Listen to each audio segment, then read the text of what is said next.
बहुत वर्ष पहले की बात है। गरीब ब्राह्मण परिवार में पति पत्नी और उनकी एक पुत्री निवास करते थे। सारा परिवार प्रभु भक्ति में लीन रहता था। उनकी पुत्री सुंदर, संस्कारी और गुणवान थी। वह उसके लिए वर की तलाश कर रहे थे, किंतु निर्धन होने के कारण उसके विवाह में अड़चनें आ रही थीं। प्रभु कृपा से उनके घर में एक महात्मा आए। उस कन्या की सेवा भावना से खुश होकर उन्होंने उसे आशीष दिया।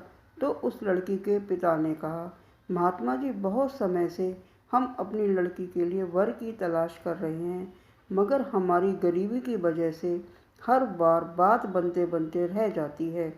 कृपया बताएं, कब हमारी बेटी के हाथ पीले होंगे। महात्मा जी ने उस लड़की का हाथ देखा और बोले, इस लड़की के हाथ में तो विवाह की रेखा ही नहीं है। लड़की के पिता बोले, माफ़ करना महात्मा जी, मैं आपके कहने का तात्पर्य नहीं समझ पाया। महात्मा जी ने कहा, इस लड़की के भाग्य में विवाह सुख नहीं है। महात्मा जी के मुख से ऐसे वचन सुनकर ब्राह्मण दंपत्ति रोते रोते महात्मा के चरणों में गिर गए और उनसे इस समस्या का समाधान बताने के लिए विनती करने लगे।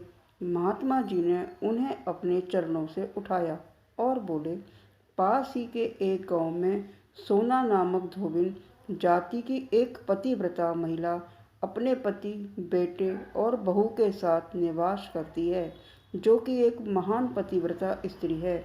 यदि आपकी लड़की उसे अपनी सेवा से प्रसन्न कर लेती है तो आशीष स्वरूप उससे उसकी मांग का सिंदूर ले ले।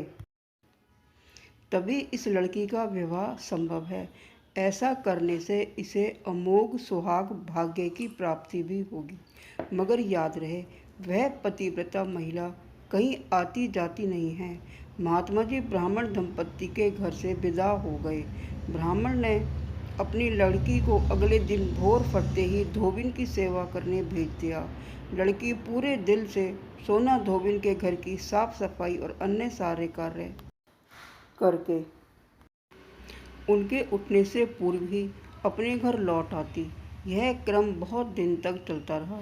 एक दिन सोना धोबिन अपनी बहू को शाबाशी देते हुए बोली, तुम तो ब्रह्म मुहूर्त में उठकर ही घर का सारा काम कर लेती हो और मुझे आभास तक नहीं होता। बहू बोली, नहीं माता जी, मैं तो सुबह देरी से उठती हूँ। मुझे लगा घर के सारे काम आप करती हो।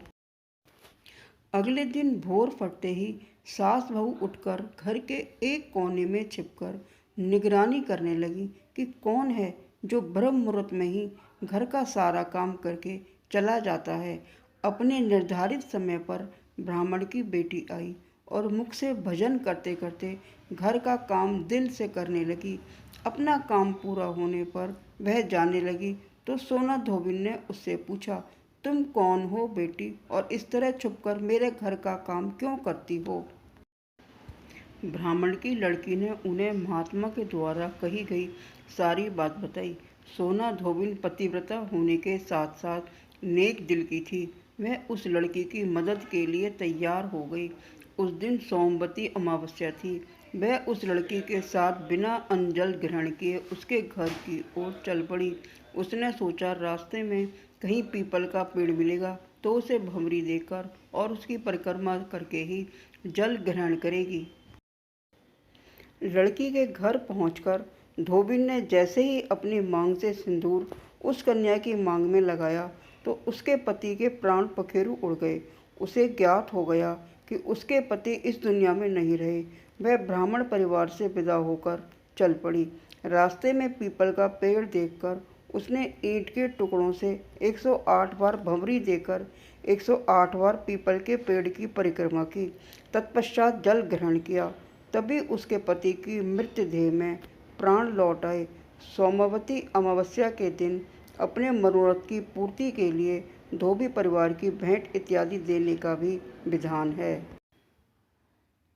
अगर आपको मेरी यह कहानी अच्छी लगी हो तो आप लाइक करें और शेयर करें, और अगर आप मेरे चैनल पर नए हों तो मेरे चैनल को सब्सक्राइब करें और अपने कमेंट्स बॉक्स में लिखकर भेजें। धन्यवाद।